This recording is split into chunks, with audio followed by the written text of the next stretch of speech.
সকাল সকাল গ্যাসে এক ডেকচি জল বসিয়ে দিয়েছি, কারণ হচ্ছে মেয়ের প্রচণ্ড ঠান্ডা লেগেছে আর জলের ভেপারটা নেবে, তাই জল বসিয়ে দিয়েছি। নমস্কার বন্ধুরা, কেমন আছো তোমরা সকলে? আশা করবো সকলে ভালো আছো, সুস্থ আছো। আমি রিঙ্কু চলে এসেছি তোমাদের সঙ্গে আবার একটা নতুন ব্লগ ভিডিও শেয়ার করতে। তো আমার সঙ্গে থাকো, সারাদিন আমি কি করি না করি সবটুকু তোমাদের সঙ্গে শেয়ার করবো, আর তোমরাও আমার সঙ্গে থাকো, দেখতে থাকো। আশা করছি তোমাদের ভালো লাগবে। ভালো লাগলে অবশ্যই কিন্তু সাবস্ক্রাইব করতে ভুলো না, সাবস্ক্রাইব করে দিও। তো চলো ভাত বসিয়ে দিলাম, ভাতের মধ্যে আলু পটল সব কিছু দিয়ে দিলাম। আজকে জানো তো বেশি কিছু রান্নাবান্না করব না, এখন না ভীষণ কাজে ব্যস্ত। আজকে করব ডাল আলুর তরকারি, মসুর ডাল দিয়ে আলু দিয়ে তরকারি করব। খেয়েছো তোমরা কোনো দিন? আবার যদি না খেয়ে থাকো তো বানিয়ে খেও, এই একটা তরকারিতেই কিন্তু বাজিমাত করে দেবে, দারুণ খেতে হয়। তো প্রথমে আমি দেখো আলুগুলোকে ভেজে তুলে নিয়েছিলাম কড়াই থেকে, তেলের মধ্যে থেকে। তারপর তেলের মধ্যে দিয়ে দিয়েছিলাম তোমার পাঁচফোড়ন দিয়ে পেঁয়াজ দিয়েছিলাম, টমেটো দিয়েছিলাম, তারপরে একটু আদা রসুন কাঁচা লঙ্কা পেস্ট দিয়েছিলাম, দিয়ে ভালো করে কিন্তু কষিয়ে নিয়েছি। কষিয়ে নিয়ে হলুদ গুঁড়ো, জিরে গুঁড়ো, ধনে গুঁড়ো সব কিছু দিয়ে দিলাম আলুগুলো, ভেজে রাখা আলুগুলোকে দিয়ে তারপরে দিয়ে দিয়েছিলাম মুসুর ডাল দিয়ে। একটা ফুটে গেলেই নুন ঝালটা একটু চেক করে নিতে হবে, চেক করে নিলেই আমার রেডি। তো এখানে দেখো মেয়ে কলেজ যাবে, কলেজ তো যেতেই হবে, কারণ হচ্ছে পরীক্ষা চলছে আর প্রচণ্ড পরিমাণ ঠান্ডা লেগেছে। এখন এই যে নাক মুছতে মুছতে এখন যাচ্ছে।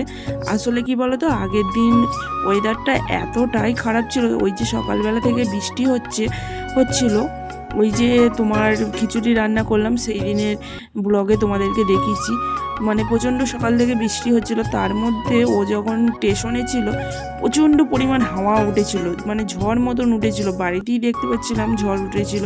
তো তোর ফাঁকাই ছিল যেহেতু, আর সেই হাওয়াটা লেগেছিল গায়ে, তার জন্য না ওর ঠান্ডাটা লেগে গেছে। আর এই সময় ওয়েদারটা ভীষণ ভীষণ খারাপ, মানে জ্বর আসবেই, সর্দি লাগবেই, কাশি হবে, প্রচণ্ড পরিমাণ খারাপ। তবে বলবো এই সময় না একটু চা খেতে, আদা গোলমরিচ দিয়ে একটু চা বানিয়ে খাবে, দেখবে তাহলে দেখবে অনেকটা ঠান্ডাটা নিয়ন্ত্রণ হয়। আর পারলে একটুখানি এই সময় চিকেন খাওয়ার চেষ্টা করবে, চিকেন স্যুপ, চিকেন কষা, চিকেনের রেসিপি করে খাওয়ারই চেষ্টা করবে। আর আমাদের এখানে তো এখন পাটের সিজন, পাট ওঠে, আর আমি যেহেতু চাষির বউ তাই পাট নাড়াচাড়া তো আমাকে করতেই হবে। বাইরের দিকটা তো বর সামলায়, পাট কাটা থেকে ছাড়ানো থেকে কিষেন দিয়ে ওগুলো করে, তবু বাইরে ওইগুলো তোমায় বরই সামলাতেও হয়। তো ওদিকে আমাকে চোখ কান দিতে হয় না, ওগুলো বরই করে। বাড়িতে যখন পাটগুলোকে নিয়ে আসে ছাড়িয়ে, তখন এগুলোকে আমাদেরকে শোকাতে হয়। তার জন্য জানো তো ভিডিও ঠিকঠাক ছাড়তে পারছি না, তোমাদেরকে ভয়েসটা দিতে পারছি না, আর ভিডিও ঠিকঠাক করতে পারছি না। এই কটা পাট উঠেছে, এখনও পাটের গাদা আছে, পাট উঠবে, তো সেগুলো পরে উঠবে। এখন যতটুকু উঠেছে ততটুকুই তো নাড়াচাড়া করতে হবে। এখন এই যে পাট দিচ্ছি, আর বরমশাইও লাগে, বরমশাইও নেড়ে চেড়ে দেয়। আর পাট মানে ভিজে পাটগুলো আমাকে আনলাই ভাড়াই, আর এখানে আমাদের এইগুলোকে বলে ভাড়া, এই যে বাঁশ টাঙাই ওগুলোকে ভাড়া বলে, তো এই ভাড়াই দিতে হয়। তো কাদের কাদের দিকে পাট চাষ আছে, এই ভিডিওটা গেলে অবশ্যই কিন্তু কমেন্টস করে জানিও, হ্যাঁ বন্ধুরা। তবে কি জানো তো, এই পাটের মধ্যে প্রচণ্ড নোংরা থাকে, ক্যান্দই থাকে, পিঁপড়ে থাকে, কেঁচো থাকে, অনেক নোংরা থাকে। আর এই পচা জলের মধ্যে এই পাটগুলো দেওয়া থাকে, তো সেগুলো নিয়ে এসে যখন হাতে করে দিই প্রচণ্ড পরিমাণ গন্ধ বেরোয়। তুমি যতই সাবান দাও আদা, মনে হয় যেন যেতেই চায় না, পাট পচার এই এত গন্ধ। তার মধ্যে আবার জানো এই বরমশাই জলের মধ্যে নেমে পাটগুলোকে ডোবাতে হয়, কিসেনেও ডোবায়, মানে লোক দিয়েও পয়সা দিয়ে দেয়, তো তারাও ডুবিয়ে দেয়। আবার জানো নিজেদেরও কিছু করতে হয়, সব সময় তো লোক দিয়ে করা যায় না। যেহেতু যাইনি গো মাঠঘাটের দিকে, তাই ভিডিওগুলো করতে পারি না। তো মানে কিভাবে ডোবাতে হয়, মানে চাষিদের কতটা কষ্ট করে পাট ডোবাতে হয় সেটা একমাত্র চাষিরাই জানে, যারা ডোবায় তারাই জানে। আর যারা, আমি তো এগুলো যদি ভিডিও করে দেখাতে পারতাম তাহলে কিন্তু তোমরাও দেখতে পারতে যে কতটা কষ্ট করে এই সবগুলো চাষ করতে হয়। তাহলেও ভালো যে এবছর একটু পাটের দামটা রয়েছে, কিন্তু অন্যবার পাটের দামই থাকে না, জানো তো, এত কষ্ট করে দুটো পয়সা পাওয়াই যায় না। তো এবছর যাই হোক কষ্ট করলে দুটো টাকা পাওয়া যাবে, কারণ একটু দামটা বেশি আছে। কষ্ট না করলে কেসটা মেলে না জানি, কিন্তু দেখো এত কষ্ট চাষিদের, যে এই ধরো পাট চাষ, পেঁয়াজ চাষ, আলু চাষ। আলুর তো একটুও দাম নেই, অনেকের আলু স্টোরের মধ্যে পড়ে আছে, বিক্রি করবে পরে, কিন্তু দেখো আলুর দামই নেই। দুটো পয়সা পাবে কোথা থেকে তোমরা বলো? কত কষ্ট করতে হয় জীবনে, বেশিরভাগ হয় চাষিদের জন্য। যখন কিনে খেতে যাবে দেখবে কত দাম নেয়, আর চাষিরা যখন চাষ করে ফসল ফলায় তখন দেখবে বিক্রি করতে গেলে না পয়সাই পাওয়া যায় না গো। এটাই হচ্ছে কষ্টকর। আর চাষির বউ বুঝতে পারছো, আমি তো মানে বুঝতে পারি যে কতটা কষ্ট হয়, কতগুলো পয়সা লাগে চাষ করতে গেলে। আর বেচার সময় যখন টাকা না পাওয়া যায়, বিক্রি করে মানে তোমার যতটা খরচ করেছে, মানে চাষের পেছনে যতটা ঢালা হয়েছে, তো ততটুকু যদি না ওঠে লাভটা কি থাকবে বলো? তখন তোমার কষ্ট লাগে, জানো তো। এটা যেহেতু শ্বশুর বাড়ি, তাই মাঠঘাটের দিকে আমাদের বাড়ির বউরা মানে মাঠে ঘাটে যায় না, তো তাই তোমাদের সঙ্গে শেয়ার করতে। কিন্তু বাপের বাড়ি গেলে কি বলতো, একটু মাঠে বেড়াতে যাওয়া, একটু ঘুরতে যাওয়া, মাঠের একটু ভিডিও করে নিয়ে আসা, এগুলো তখন করতে। আর আমার বর্মশাই তো এইসবের কোনো ভক্তই নয়, ওর না করবে ভিডিও, না কিছু দেখাবে। সামান্য পাট দিতে, এই যে পাট দিতে লেগেছে, আমি যে ভিডিও করছি, ও দেখলে আরও আমায় মানে বকাঝকা করে ভিডিও করলে, কারণ ও এইসবের প্রতি একদমই ভাব নয়। ওর কথা হচ্ছে, তুমি যে ভিডিও করছো কেন করবে? ভিডিও কিসের জন্য করবো?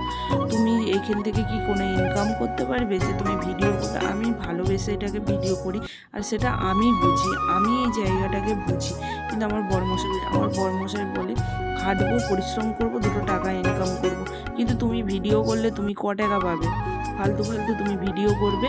তো ও এখনও জানে না যে এই ভিডিওগুলো ছাড়তে গেলে অনেকটা পরিমাণ নেটও লাগে, তো সেটাও জানলে পারে। তো মানে যে নেটটা আমার এক একদিন কি হয় দেখো, একটা ভিডিও ছাড়তে গেলে আমার ফোনে যেটুকুনি ডেটা থাকে 1.5 GB ডেটা, তো সেটা শেষ হয়ে যায়। তারপরেও আমাকে ডেটার জন্য টাকা মারতে হয় একদিন, নাহলে ভিডিও ছাড়া যায় না গো। তো সেটাও যদি জানতে পারে তো আরও বকাঝকা দেবে, সেটা তো আর আমি বলি না। আমার পাঠ দেওয়া কমপ্লিট হয়ে গেছে, চলো এখন নিচেই যাই। আবার তোমাদের সঙ্গে পরের দিন দেখা হবে। আজকে আমি আর পারছি না, ক্লান্ত হয়ে গেছি দেখো। আর এই যে রাত্রিবেলা কতগুলো সেই মা চিপস করেছিল, আলুর চিপস। যখন আলু ওঠে, অনেক আলু আমাদের ছাদ বাদ যায়, তো সেইখান থেকে আলুর চিপস করেছিল। তো সন্ধ্যাবেলা ভীষণভাবে খেতে ইচ্ছা করছিল, তো আলুর চিপস ভেজে খাওয়া হলো। তো আবার তোমাদের সঙ্গে পরের দিন দেখা করব। আজকে আর আমি পারছি না ভিডিও বানাতে, কি করলাম না করলাম সারাদিন, রান্নাবান্না, সংসারের কাজ সমস্ত কিছুই করেছি, ওপরের ঘর ঝাড় দেওয়া, মোছা সবই করেছি, কিন্তু সেগুলোর ভিডিও করে তোমাদের সঙ্গে শেয়ার করতে পারিনি। আর যেহেতু এখন এই পাট নাড়াচাড়া করতে হচ্ছে, সব কিছু করতে হচ্ছে, তাই তোমাদের সঙ্গে না ঠিকঠাক ভিডিও করতে পারছি না। এটা হচ্ছে পরের দিন রান্নাবান্না সেরে একবারে এসেছি পাট দিতে। এই দেখো আমার বড়মশাই এদিকে পাটগুলোকে শুকিয়ে গেছে, সেগুলোকেও মোড়া মারছে, আর আমি ওদিকে যেগুলো থেকে তুলে নিয়েছে সেগুলোই আমি পাটগুলো দিই। আর আজকে আমার মেয়ে কলেজ যায়নি, তাই এই ক্যামেরাটা আমার মেয়ে করে দিয়েছে, মানে আমাদের ছাদ থেকে ধরেছে, তাই অত উঁচু থেকে কি সুন্দর লাগছে ভিউটা কি সুন্দর লাগছে। দেখো আমি তো ভালোবেসে ভিডিও করি, আমার যাতে এই স্মৃতিগুলো থাকে, আমি সেই হিসাবেই আরও ভিডিও করি। আমার আগে একটা চ্যানেল ছিল, সেটা তো উড়ে চলে গেছে, মানে এতদিনে থাকলে অনেক আমার ভিডিও থাকতো। আর একটা রিঙ্কু লাইফস্টাইল বলে ছিল, সেখানে ভিডিও ছাড়তাম, সেখানেও মানে হচ্ছে না বলে ওখানে মিনি ব্লগগুলো পোস্ট করি। তো আজকে দেখো দুপুরবেলা কি রান্না বান্না করেছি, চলো এক ঝলক দেখিয়ে দিই। পাট দিয়ে এসে এখন খেতে বসবো। আজকে রান্না করেছিলাম ভেন্ডির ঝাল করেছিলাম, আর মাছটাকে একটু রসা রসা টাইপের করেছি যাতে ভাত দিয়ে খায়। আজকে ডাল ঝোল কিছু বানাইনি, এই ছিল দুপুরবেলার মেনু। এখন এইরই আপাতত ভাত খাওয়া দাওয়া হচ্ছে, আর তো ভাত তো ছিলই। তো আমার ব্লগটা কেমন লাগলো অবশ্যই কমেন্টস করে জানিও, ভালো লাগলে অবশ্যই কিন্তু সাবস্ক্রাইব করে দিও, লাইক করে দিও, শেয়ার করে দিও। দেখা হবে তোমাদের সাথে নেক্সট ভিডিওতে। সেই লাগছে দেখো আকাশটা, সেই লাগছে, সেই হাওয়া দিচ্ছে খুব সুন্দর, অপূর্ব প্রকৃতির হচ্ছে এটাই। দেখেছো কি সুন্দর, মনে হচ্ছে কালো হয়ে মেঘ উঠছে, কি ভালো লাগছে। দেখো এইখানটায় যে কালো হয়ে অন্ধকার হয়ে মেঘ উঠছে, এরকম একটা ব্যাপার, কি অপূর্ব লাগছে।